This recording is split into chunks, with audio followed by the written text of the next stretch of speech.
Hello, welcome to Maths. Today we're going to look at another numerical method for solving equations, and it's called the Newton-Raphson Method. I'll talk about these two people and another two people in a little bit. We're going to look at the same equation that we solved using fixed point iteration, this cubic equation here. We know the answer is 1.1 something, I think. But this time we're going to use a different approach to solving it. And this is how it works. Okay, just going to get up GeoGebra. I've drawn the graph out and I've stretched the graph quite nicely so it fits on the page. Okay, what we do is we pick a point, like a starting guess, just like we did before. And we draw a line going up. So basically we find the value of the function. And at this point, we draw a tangent. And we follow the tangent down, and that gives us a new value. And because of the way the curve is, you're going to get closer to where the root is, which is what you're interested in, this 1.1 value over here.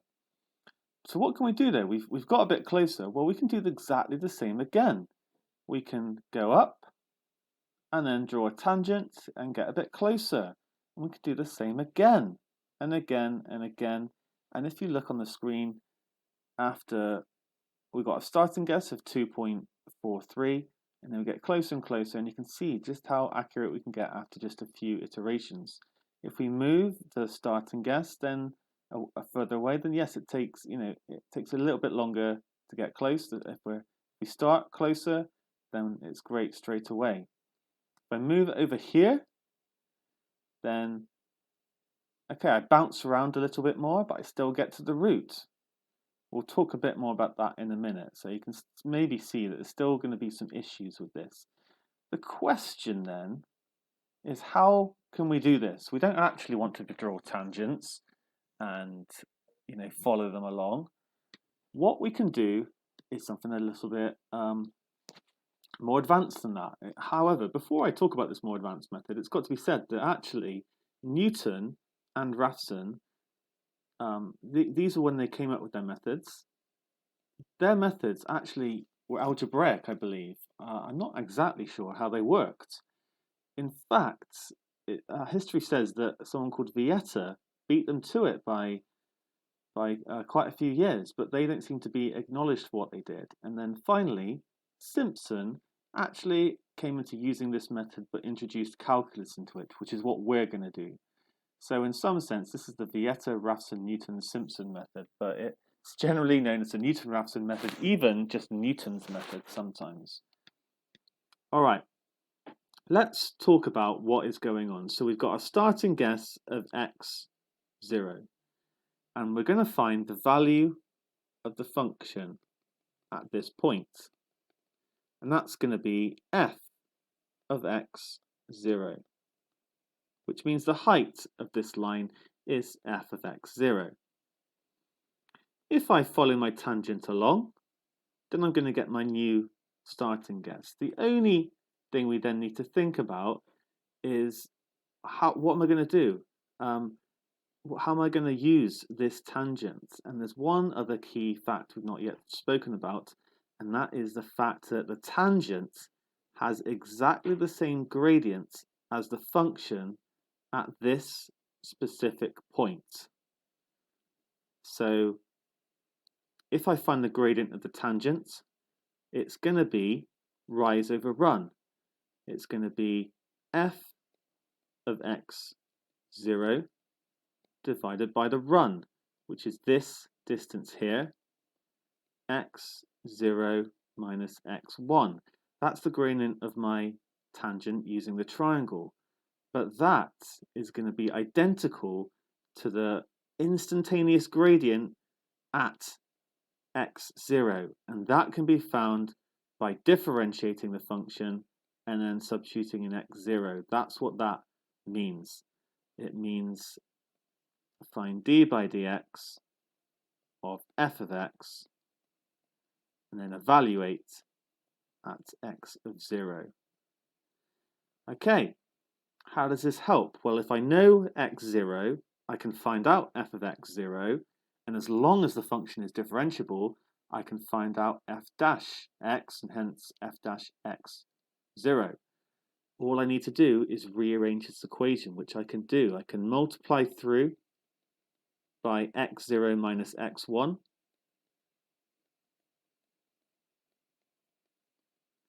And that's going to be times by f dash x0, which I can then divide through by. So I can just rearrange this equation. And then finally, I can rearrange it so that x1, okay, I'm going to add it to both sides and then minus this from both sides. It's going to be x1 is x0 minus f dash x0. And we have a method that will work. We can deal with this now. Notice the functions on the top and the derivatives on the bottom. This is actually the opposite of when you differentiate ln of a function. In that case, you get f dash x over f of x. Just wanted to make that point. It's the opposite kind of thing. Okay, if we've done this, then we can do exactly the same again, like we did on that GeoGebra diagram. So I can go up, I can draw a tangent and get closer. What would I get then? Well, I could do the maths and I'd get x2 equals x0 minus f evaluated now at x1. I don't care about, sorry, that should have been a 1, apologies. x1, I don't care about x0 anymore. f dash x1. And I can repeat this, which overall gives us an iterative formula. We can replace it by n plus 1 and n, and here we are. This is the formula for the Newton-Raphson method. Okay, I've explained where it's come from. It's really important, I think, to understand where it's come from. But at the end of the day, this is given in the formula book and we need to learn how to apply it. But we also need to have the understanding of when it works, when it might not work, and how it came about is the other thing I've spoken about. And then the initial approximation is x0. So far, then, we've derived the Newton-Raphson formula, and we understand how the iterative method works. We're continually using the idea of the function and the instantaneous gradient and the gradient of the tangent being the same thing, and that allows us to get closer and closer. But we should discuss some of the issues with this method, and they are as follows. If your starting value is not chosen carefully, then the Newton-Raphson method can converge very slowly or can fail completely. So let's just jump straight into it. I've got a different cubic function now, and actually the root is over here where I've got my little hand arrow.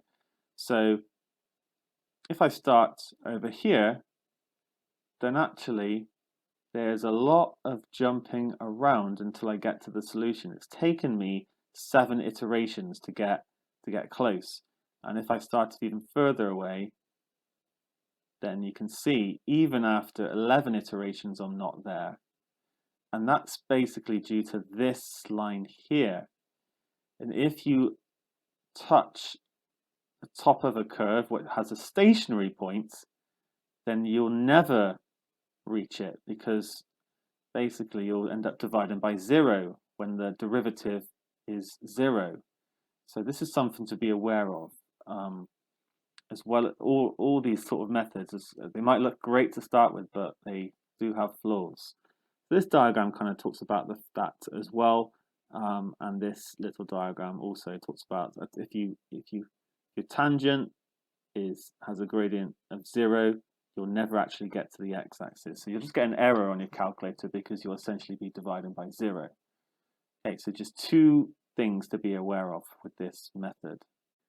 Let's have a look then at applying the Newton-Raphson method to a situation where we want to find the roots. We're going to look first of all at a quadratic, and I know that we can solve quadratics exactly. We can use the quadratic formula, but this will just gently illustrate the process. Here goes then. We've got the formula up here. First thing we're being asked to do is show that the equation f of x equals 0 has a root alpha in the interval 5, 6. So let's find f of 5.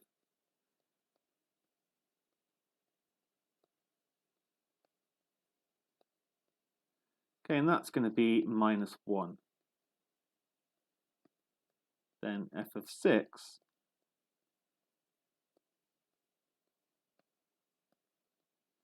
is going to be 36 minus 32. It's going to be 4. I'm going to be using the sign change rule then. So I might say f of x is continuous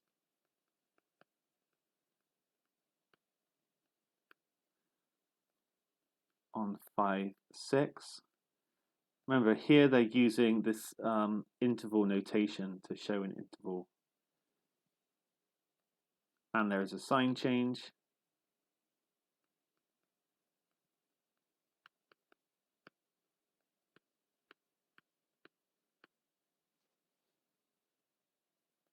So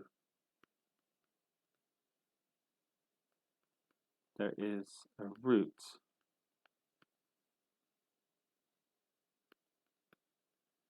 in the interval. I'm just going to write in 5, 6. Right. Now, in this question, they've actually got using x.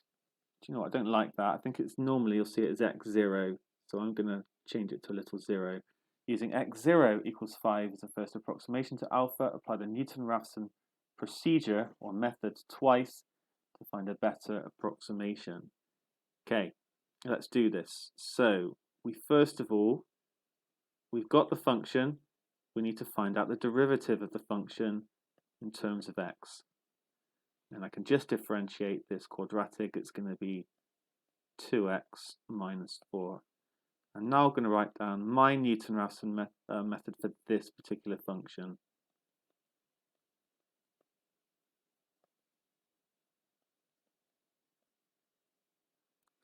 Okay, but I've got to put little n's here.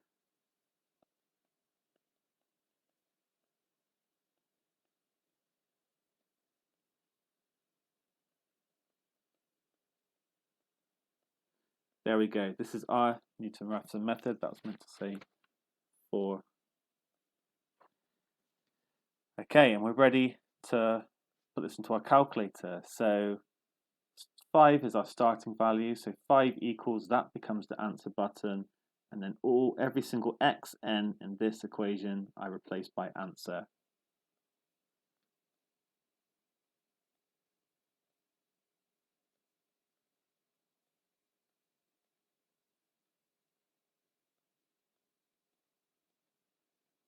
Okay, let's do this. We get 5.16 recurring.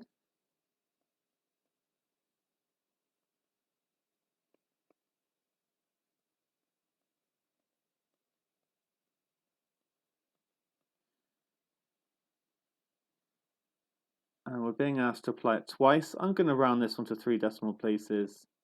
It's not really that clear whether to do that. It is clear that we need to do it for the second iteration. So I'm going to press equals again because this is now my answer. And I get 5.1622.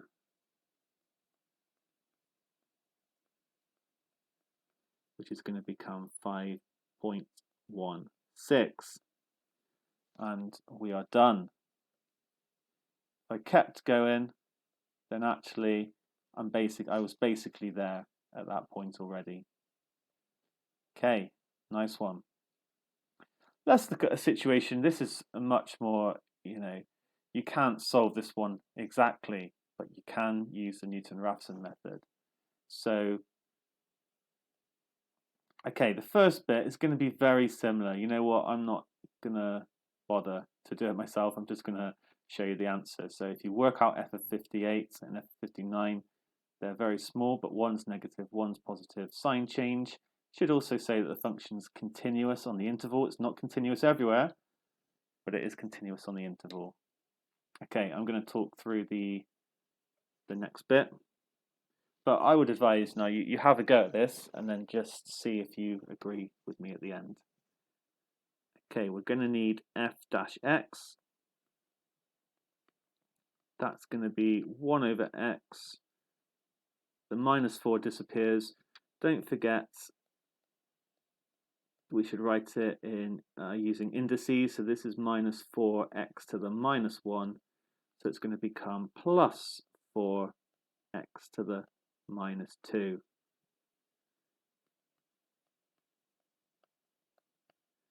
Or 4 over x squared. Then the Newton-Raphson method minus, let's just check it. So then it's our function at the top, and then our derivative.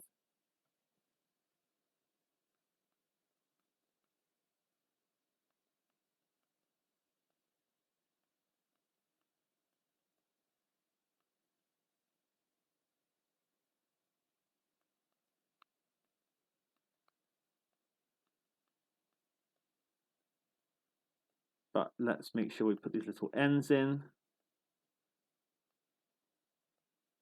Okay, and there we go. So this time apply the Newton-Raphson procedure once. So we've got the x 0 is equal to 58.5, x1. The point is we've shown that we can do it. The question's not asking us to write lots down. So 58.5. And then I've got answer minus fraction.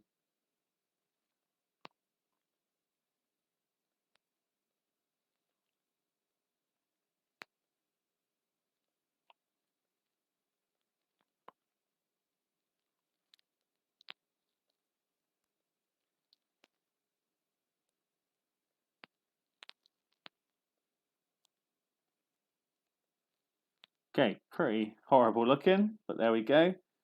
And we get 58.4643.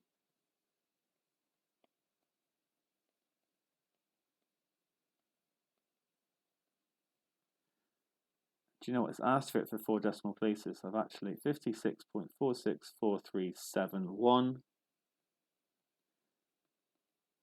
And so our answer is 58.4644. There we go. One more application of the Newton-Raphson method. If we just have a look, we see actually it's again converged very quickly. So if you do a good starting guess, and your function is not really horrible, like that second one I showed on the quadratic. Well, no, that wasn't actually a horrible function. It was just my starting guess, wasn't it?